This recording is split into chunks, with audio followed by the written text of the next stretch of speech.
Hi dear students, मैं हूं मुदिता और आप सभी का स्वागत है मुदिता आईएएस वॉरियर्स में। क्लास 9th की वर्कशीट नंबर 42 आज हम सॉल्व करेंगे और ये वर्कशीट 9 अक्टूबर 2020 के लिए है।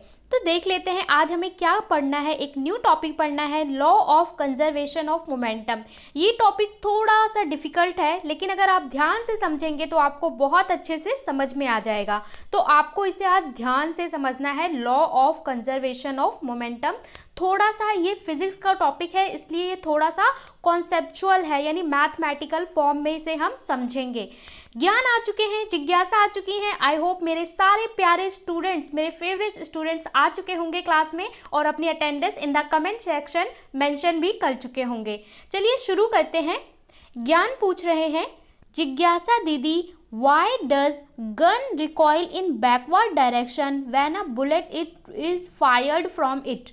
लास्ट वर्कशीट में हमने इस क्वेश्चन को सॉल्व भी किया था कि जब आप बुलेट से फायर करते हो, ठीक है, बुलेट से फायर करते हो यानी जो आप बंदूक है, बंदूक से गोली चलाते हो, तो वो पीछे की तरफ जो बंदूक है उसमें रिकॉइल होता है, पीछे की तरफ थोड़ा सा पुश होता है। तो वो क्यों होता है, यही जानना चाहते हैं ज्ञान, कि जब हम फायर करते हैं तो आप इस इमेज में देख सकते हो, जब फायर करते हैं तो पीछे की तरफ वो जो बंदूक है उसमें क्यों आता है। देखिए इन अंकल जी ने भी कैसे रख रखा है, बंदूक को अपने कंधे पे रख रखा है। तो अब ये आंसर कैसे देंगी, थोड़ा सा ध्यान से देखिए। ज्ञान, this can be easily explained by the law of conservation of momentum which is based on Newton third law of motion. तो ये कह रही हैं जो आप क्वेश्चन पूछ रहे हो इसका जवाब आपको न्यूटन के थर्ड लॉ से मिलेगा, और न्यूटन का थर्ड लॉ आप पढ़ चुके हो। अब आप एक और टॉपिक को समझोगे, law of conservation of momentum, यानी law of conservation of momentum क्या होता है पहले वो देख लेते हैं। According to this law, the sum of momentum of two objects before collision equal to the sum of momentum of after collision, provided there is no external unbalanced force acting on them। इसका मतलब है law of conservation of momentum ये कहता है कि दो object हैं बेटा, object A, object B. Object कुछ भी हो सकता है, ठीक है, कोई भी ऑब्जेक्ट ए है, कोई भी ऑब्जेक्ट बी है, तो ये टकराएंगे। जब ये टकराएंगे तो टकराने से पहले इसमें जितना भी फोर्स था और टकराने के बाद वो दोनों का बराबर होगा। ये कह रहा है the sum of momentum of two object before collision is equal to the sum of momentum of after collision. Momentum क्या होता है, P होता है, P इक्वल टू mv। ये हमारा क्या होता है, मोमेंटम, यानी मास और वेलोसिटी को अगर हम मल्टीप्लाई करते हैं तो कह रहे हैं कि sum of momentum of two objects, object A का मोमेंटम प्लस ऑब्जेक्ट बी का मोमेंटम, ठीक है, बराबर होगा बी के प्लस ए के। यानी टकराने से पहले उन दोनों के अंदर जितना मोमेंटम था, टकराने के बाद भी उतना ही मोमेंटम होगा। और the total momentum of two object is unchanged और कंजर्व बाय द कोलिजन। इसका मतलब ये है कि जब कोई भी ऑब्जेक्ट टकराता है तो ऐसा नहीं है कि कोई बाहर से कोई ऊर्जा आ गई, बाहर से कोई एनर्जी आ गई। इसका मतलब ये है कि जो चीज़ जितनी है वो उतनी कंजर्व रहती है, पहले भी उतनी थी और बाद में भी उतनी ही हो जाएगी। जैसे आपने कंजर्वेशन ऑफ मास पढ़ा होगा, कंजर्वेशन ऑफ एनर्जी पढ़ा होगा कि energy neither be created nor destroyed, it can be converted into one form to another. इसी तरह मोमेंटम भी कंजर्व होता है कि कोई भी चीज़ ना तो बनाई जाती है और ना खत्म होती है, बस वो एक फॉर्म से दूसरी फॉर्म में बदल जाती है। इसी तरीके से है कि जब हमारी कोई भी ऑब्जेक्ट टकराती हैं, ये दो ऑब्जेक्ट हैं, जब दो ऑब्जेक्ट टकराती हैं तो उसमें एक ऊर्जा जनरेट होती है, ठीक है, एक फोर्स होता है, और उसके बाद ये वापस उसी फॉर्म में आ जाती हैं। तो जो वो फॉर्म हुआ, हमने एक एनर्जी प्रोवाइड की, उसकी वजह से वो एनर्जी हमें मिली। अब आगे ये कह रहे हैं, as per this law before firing the gun and the bullet are at rest. बंदूक चलाने से पहले जब हमारी बुलेट जो थी फायरिंग से पहले वो कैसे थी, रेस्ट पे थी, ठीक है। Therefore the total momentum of the system is zero। तो टोटल मोमेंटम उस वक्त क्या था, ज़ीरो था। जब आपकी ये बंदूक है वो रखी हुई थी, यहाँ टेबल पे रखी हुई थी, तो मोमेंटम क्या था, ज़ीरो था। As soon as the gun is fired, जब गन आपने फायर की, चलाई, it exert a force on a bullet and the bullet is accelerated in forward direction. जैसे ही आपने बंदूक चलाई तो क्या हुआ, उसमें फायर हुआ, और फायर होने की वजह से गोली आगे की तरफ जाएगी, तो वो एक्सेलरेट कैसे करेगा, फॉरवर्ड डायरेक्शन की तरफ एक्सेलरेट करेगा, मतलब आगे की तरफ गोली चलेगी। At the same time bullet also exert the same force on the gun. इसमें सेम टाइम पे जो बंदूक है वो भी फोर्स लगाएगी ऑन द बैकवर्ड डायरेक्शन, बंदूक भी फोर्स लगाएगी पीछे की ओर, बट अपोजिट डायरेक्शन। गोली आगे की तरफ जाएगी और बंदूक फोर्स लगाएगी पीछे की तरफ, ठीक है, उतना ही फोर्स लगाएगी जितना हम आगे की तरफ लगा रहे हैं, उतना ही फोर्स पीछे की तरफ लगाएगी अपोजिट डायरेक्शन में। So that the total momentum of this system arrive zero is conserved. इसकी वजह से जो टोटल फोर्स होता है, ये टोटल फोर्स नहीं, हम टोटल मोमेंटम की बात करेंगे, तो mass into velocity, total momentum जो होता है वो क्या होता है, जीरो और बी कंजर्व्ड। ठीक है, इतना समझ गए कि जो मास मोमेंटम होता है वो कंजर्व रहता है। अब देखते हैं equation of law of conservation of momentum. इसकी जो इक्वेशन बनी है वो समझते हैं, या फिर आप ये समझ सकते हो कि इसका ये डेरिवेशन है, किस तरीके से इसको प्रूफ किया जाएगा वो यहाँ समझाया जा रहा है। Equation of law of conservation of momentum क्या कहता है, suppose two ball A and B of mass M B are moving along a straight line with velocity of UA, UB respectively and there is no external unbalanced force acting on them। हमने पहले कुछ चीज़ें मानी हैं, यहाँ पे हमने suppose करिए आपके पास दो बॉल हैं, ये एक बॉल है, ये दूसरी बॉल है, इसका नाम A है, इसका नाम B है। तो हमारे पास दो बॉल हैं, बॉल का बेटा कुछ मास होगा जिससे ये बनी हुई है, तो बॉल का जो मास है उसको हमने इसके मास को क्या बोल दिया, MA, ठीक है, और इसके मास को क्या बोल दिया, MB, ठीक है।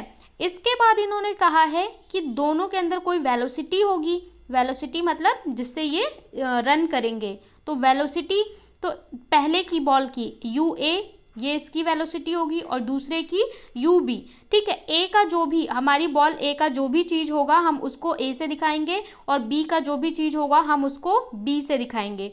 तो ये हमने मान लिया कि हमारे पास दो बॉल हैं, दोनों का मास क्या है, MA, MB, और दोनों की वेलोसिटी क्या है, UA, UB। थोड़ा सा ध्यान से समझो, जो डेरिवेशन होता है वो मैथमेटिकल प्रूव होता है, ठीक है, तो उसको थोड़ा ध्यान से केयरफुली करने की ज़रूरत है। And there are no other external, और इस दोनों बॉल पे कोई हम एक्सटर्नल फोर्स अभी अप्लाई नहीं कर रहे हैं। इसके बाद कह रहे हैं let UA is greater than UB। हमने अब मान लिया कि जो वेलोसिटी A की है, हमारे A बॉल की वेलोसिटी है वो ग्रेटर देन है UB से, यानी UA is greater than UB। ये दिया नहीं हुआ है, ये हम मान रहे हैं, लेट कर रहे हैं कि जो हमारी A है उसकी स्पीड या वेलोसिटी क्या है, ज़्यादा है। The two balls collide for time t। अब दोनों बॉल जो हैं वो कोलाइड हो जाती हैं, टकरा जाती हैं। कभी आपने खेलते हुए देखा, एक बॉल के ऊपर दूसरी बॉल मारो तो ये बॉल टकरा जाती हैं, कितने टाइम में, टाइम t में टकरा जाती हैं, ठीक है। t समय लगता है, t कुछ भी हो सकता है, 5 second, 10 second, with each other. During collision ball A exert force FAB। जब कोलिजन होता है तो हमारी जो बॉल A है वो कुछ फोर्स लगाती है, फोर्स को हम किससे दिखाते हैं, F से दिखाते हैं। तो F जो फोर्स लगाएगी B पे, ये बॉल A है, ये बॉल B है, तो A जो लगाएगी फोर्स B पे उसे हम क्या बोल रहे हैं, FAB, यानी फोर्स लगा रहा है A B पे, ठीक है। आप कैसे लिखोगे इसको ध्यान से समझ लो। F मतलब फोर्स है, AB का मतलब कि A फोर्स लगा रहा है बॉल B पे।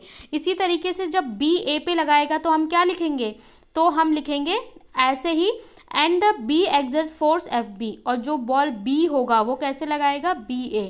जो हमारा बॉल B है ये लगाएगा किस पे, बॉल A पे, तो हम कैसे लिखेंगे, FBA। ये फोर्स को लिखने का तरीका है। On ball A, after collision their velocity changes as VA BB respectively। देखो collision से पहले बॉल के, जब ये बॉल दोनों अलग अलग थी तो इनकी वेलोसिटी क्या थी, UA UB।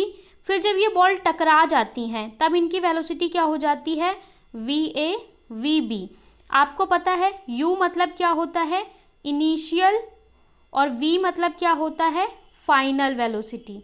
ठीक है, तो इनिशियल में क्या था, UA और UB, और फाइनल में VA VB, इनकी जो वेलोसिटी है वो हो जाती है। यहाँ पे आपको इमेज में थोड़ा सा शो कर रखा है, बॉल A बॉल B ये आपको दिखा रखा है, और ये कोलिजन के टाइम भी दिखा रखा है। इसके बाद the momentum of ball A before and after the collision. Momentum का क्या फॉर्मूला होता है, मोमेंटम होता है P = mv। तो यहाँ पे बोल रहे हैं कि A का मोमेंटम कितना होगा बिफोर और आफ्टर कोलिजन। तो बिफोर, बॉल के टकराने से पहले A में कितना कोलिजन होगा, MAUA, क्योंकि इनिशियल वेलोसिटी क्या थी, U थी, और मास कितना था, A था, M था, तो MAUA, और आफ्टर कितना होगा, MAVA। V क्या है, फाइनल वेलोसिटी है। इसके बाद मोमेंटम ऑफ B का मोमेंटम कितना होगा आफ्टर और बिफोर कोलिजन, तो यहाँ पे MBUB और यहाँ पे MBVV। ठीक है, V से वैन। इसके बाद the rate of change of momentum of ball A during collision. Rate of change of momentum मतलब हम किसी भी चीज़ को अगर टाइम से डिवाइड करते हैं तो rate of change of momentum होता है। तो एक्शन फोर्स FAB कितना हो जाएगा, यानी कि हमारा ये जो वैल्यू है हम कैसे निकालेंगे, MA, ठीक है, और यहाँ पे VA - UA। ठीक है, उसकी पहले final velocity minus initial velocity.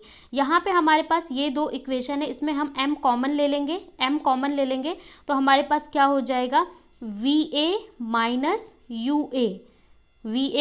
- UA और अपॉन में टाइम t। तो वही किया है कि हमारा जो फोर्स होगा वो कितना हो जाएगा, फोर्स हो जाएगा MA हमने कॉमन ले लिया, VA final velocity minus UA upon में टाइम। इसी तरीके से similarly the rate of change of momentum B during collision, B पे ड्यूरिंग कोलिजन में कितना होगा, तो उसको हम क्या लिखेंगे, FBA, फोर्स B लगा रहा है A पे कितना, इसमें MBVB - UB अपॉन में T। दो इक्वेशन हमें मिल गई। According to third law of motion, अगर हम थर्ड लॉ ऑफ मोशन से बात करेंगे, according to third law of motion force AB exerted by a ball A and the ball B conserved. Third law of motion हमें ये बताता है कि जितना AB का फोर्स होगा और जितना BA का फोर्स होगा दैट शुड बी इक्वल, यानी कि ये दोनों फोर्स कैसे होंगे, इक्वल होंगे।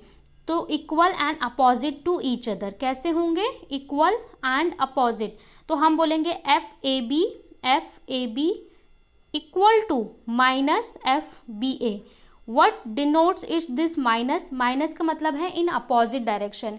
एक फोर्स इधर लग रहा है तो दूसरा फोर्स इसलिए इधर लग रहा है, तो इसलिए माइनस हमें क्या दिखाता है, माइनस दिखाता है अपोजिट डायरेक्शन। ठीक है, तो यहाँ पे हमारा जो माइनस है वो अपोजिट डायरेक्शन शो करेगा। दोनों वैल्यूज़ को हम आमने सामने रख देंगे, तो यहाँ पे से क्या आ जाएगा हमारा MAVA - UA अपॉन में T, और यहाँ MBVB - UB अपॉन में T। तो यहाँ से आप देखेंगे कि यहाँ पे हमें क्या मिल जाएगा, MAUA equal to plus MBUB equal to MAVA plus MBUB, यानी कि जो हमारा A पे इनिशियल वेलोसिटी प्लस B पे इनिशियल वेलोसिटी बराबर किसके हो, M और A पे इनिशियल वेलोसिटी मतलब initial momentum plus equal to बराबर होगा हमारा फाइनल मोमेंटम। ठीक है, ये दोनों मतलब टकराने से पहले जो मोमेंटम था, टकराने के बाद वो मोमेंटम क्या आ जा रहा है, बराबर आ जा रहा है। From this we observe that total momentum of ball A and ball B remain unchanged और रिजर्व्ड। तो यहाँ से हमने पाया कि जो टोटल मोमेंटम है वो बॉल के टकराने से पहले और टकराने के बाद कैसा है, सेम ही है। ठीक है, वही हमें इक्वेशन दे रही है। जब हम मैथमेटिकल प्रूफ कर रहे हैं तो हमें ये चीज़ मिल गई ना कि देखिए यहाँ पे क्या था, ये है इनिशियल में जो इनकी दोनों का मोमेंटम है A का और B का सम बराबर है फाइनल मोमेंटम, यानी ये टकराने के बाद का मोमेंटम है, ये टकराने से पहले का है, तो दोनों बराबर ही आ रहा है। तो इसका मतलब ये प्रूफ हो गया कि कोई भी मोमेंटम कैसा रहता है, कंजर्व रहता है। This we observed total momentum of ball A and ball B remain unchanged or conserved। तो ये आपका पूरा डेरिवेशन है। आई होप आपको समझ में आया होगा। इसको एक बार और अच्छे से समझेंगे तो आपको क्लियर हो जाएगा। मैं आपको एक बार और फिर से रिकॉल करवा देती हूँ इसको। सबसे पहले हमने माना कि हमारे पास दो बॉल हैं, ball A and the ball B. A का जो मास है, बॉल ए है, बॉल बी है, ये ए है, ये बी है। इसका मास हमने बोल दिया एम ए है, इसका मास हमने बोल दिया एम बी है। इसका जो वेलोसिटी है हमने बोला यू ए है और इसका वेलोसिटी यू बी है। इसके बाद फिर हमने बोला बॉल जब टकरा जाती हैं तो टकराने के बाद इसका वेलोसिटी हो जाता है वी ए और इसका वेलोसिटी हो जाता है वी बी। इसके बाद हमने बोला कि जो फोर्स लगाएगा, जो ए बी पे लगाएगा उसको हम एफ ए बी बोलेंगे और जो बी ए पे लगाएगा उसको हम क्या बोलेंगे, एफ बी ए बोलेंगे। ठीक है, ये ए बी पे फोर्स लगा रहा है, ये बी ए पे फोर्स लगा रहा है। और according to Newton third law F A B बराबर होता है एफ बी ए के। दोनों की वैल्यू जहाँ जैसे ही हम बराबर रखते हैं तो हमें law of conservation of momentum हमारा प्रूव हो जाता है। अब आज आपको क्वेश्चंस क्या दिए हैं वो देख लेते हैं। फर्स्ट क्वेश्चन में दिया है right the law of conservation of momentum. Conservation of momentum क्या कहता है, Why does the air-filled rubber balloon swing when escape mouth of it? आपने कभी बैलून को देखा है? बर्थडे पे तो सब लोग बैलून लगाते हैं, उसमें एयर फिल करते हैं। तो क्या होता है कि जब उसमें से एयर बाहर निकलने लगती है, उसका जो माउथ है ढीला हो जाता है, बाहर निकलने लगती है, तो बॉल जो हमारा गुब्बारा है वो यहाँ वहाँ उड़ता फिरता है। ऐसा क्यों होता है? Why are rocket moves forward on ignition. जो हमारा रॉकेट है वो ऊपर की तरफ क्यों जाता है जब उसमें आग लगाई जाती है, फायर दिया जाता है। इसके बाद दो फिलअप आपको कंप्लीट करने हैं। चलिए फटाफट से सॉल्यूशंस को डिस्कस करते हैं। क्वेश्चन है right the law of conservation of momentum. Law of conservation of momentum क्या कहता है उसे लिखिए। Law of conservation of momentum is based on the Newton third law of motion. हमारा जो law of conservation of momentum है वो Newton के थर्ड लॉ पे बेस्ड है, जो क्या कहता है, which states that the sum of momentum of two object before collision is equal to the sum of momentum of after collision provided there is no external unbalance force acting on them. इसका मतलब क्या है कि collision से पहले, टकराने से पहले और टकराने के बाद जो सम ऑफ मोमेंटम है वो इक्वल होता है, और ये चीज़ अभी हमने प्रूव करके देख भी ली। तो ये आपका आंसर नंबर 1 हो गया। इसका स्क्रीनशॉट ले सकते हैं। चलते हैं नेक्स्ट क्वेश्चन पे। Why does an air-filled rubber balloon swing here and there when air escapes from its mouth? आपने देखा है जो बैलून से एयर निकलती है, ठीक है, उसके माउथ से जब हवा निकलने लगती है तो बैलून हमारा इधर उधर क्यों भटकने लगता है? आपने भी बैलून फुलाए होंगे बहुत सारे बर्थडे पे, ठीक है, तो ऐसा आपने ऑब्जर्व भी किया होगा कि एक दिन बाद क्या होता है, अपने आप धीरे धीरे बैलून की हवा निकलने लगती है और बैलून उड़ के यहाँ वहाँ जाने लगते हैं। तो इसके पीछे भी साइंस है। क्या कभी आपने नोटिस किया है? If a balloon filled with compressed air and its mouth untied is released with its mouth in the downward direction. क्या होता है कि जो हमारा बैलून है ये फिल करते हैं हम कंप्रेस्ड एयर से, अपने माउथ से, और जब ये अनटाई हो जाता है तो क्या होता है, ये डाउनवर्ड डायरेक्शन में मूव करता है। The balloon moves in upward direction because the air present in balloon rushes out to downward direction. The equal and opposite reaction of downward going pushes the balloon upward. तो क्या होता है, उसके अंदर जो हवा है वो उसे नीचे की तरफ करती है और उसके बदले जो बैलून है वो ऊपर की तरफ जाता है। तो इसकी वजह से क्या होता है, इक्वल एंड अपोजिट फोर्स की वजह से क्या होता है कि बैलून ऊपर जाना चाहता है और उसे नीचे की तरफ पुश किया जाता है। तो वो कभी यहाँ कभी वहाँ, कभी यहाँ कभी वहाँ भटकता रहता है पागल की तरह। ठीक है, तो इस तरीके से ये भी क्या है, न्यूटन के थर्ड लॉ पे ही बेस्ड है। आंसर नंबर 2 आई होप आपको समझ में आ गया होगा। क्वेश्चन 3 में बोला है why a rocket move in forward direction on ignition. हमारा रॉकेट, बेटा आपने रॉकेट लॉन्च होते हुए देखा है, हमारा इसरो ऑर्गेनाइजेशन है जो रॉकेट लॉन्च करता है। तो जब नीचे से फ्यूल दिया जाता है, मतलब फायर किया जाता है, तो रॉकेट ऊपर की तरफ क्यों जाता है? तो आप लिखेंगे when an object such as a rocket is at rest then the force on it are balanced. जब तक हमारा रॉकेट स्थिर रहता है, नीचे रहता है, तो वो कैसा रहता है, बैलेंस रहता है। It take an additional force to unbalance, हमें इसमें एक एडिशनल फोर्स देना पड़ता है जिससे ये अनबैलेंस हो, तभी तो मूव करेगा जब आप इस पर अनबैलेंस फोर्स अप्लाई करोगे। तो it take an unbalance force make an object move as the engine are ignited, इसके लिए हमें इंजन को क्या करना पड़ता है, इग्निट करना पड़ता है। And the thrust from rocket unbalance the force, the rocket travels upward, जैसे ही हम इसमें अनबैलेंस फोर्स प्रोवाइड करते हैं, इग्निशन करते हैं, तो उसके बाद क्या होता है, रॉकेट हमारा ऊपर की तरफ मूव करना स्टार्ट कर देता है। तो ये आपका आंसर नंबर 3 हो गया। आई होप आपको समझ में आ गया होगा, सब चीज़ के पीछे न्यूटन का थर्ड लॉ ही काम कर रहा है। इसके बाद है हमारा क्वेश्चन नंबर 4 में आपको एक फिलअप दिया है, इसे कंप्लीट करना है। Complete the conservation of momentum for two object A and B moving along different velocity straight line, straight line में डिफरेंट वेलोसिटी से दो ऑब्जेक्ट मूव कर रहे हैं, आपको इसको फिल करना है कि dash plus M B U B equal to M A V A plus dash. तो इसका आंसर क्या होगा, दिस इज द आंसर कि M B V B final velocity और एम बी यू बी यानी जो हमारा बी ऑब्जेक्ट है उसका इनिशियल प्लस फाइनल मोमेंटम बराबर होगा ए के इनिशियल प्लस फाइनल मोमेंटम के। तो ये आपका आंसर नंबर 4 हो जाएगा। फर्स्ट फिलअप में ये आएगा और सेकंड फिलअप में ये आएगा। तो इस तरीके से आप आंसर नंबर 4 कर सकते हैं। इसके बाद आपका जो क्वेश्चन नंबर 5 है, यहाँ पे भी आपको फिलअप बोला है। During collision ball A exert force F A B on a ball B and ball B exert force what, हमारा जो बॉल ए है कोलिजन के टाइम कौन सा फोर्स लगाता है, एफ ए बी, यानी ए लगा रहा है बी पे, तो बी क्या लगाएगा, बी लगाएगा एफ बी ए, यानी कि बी लगाएगा ए पे, ठीक है।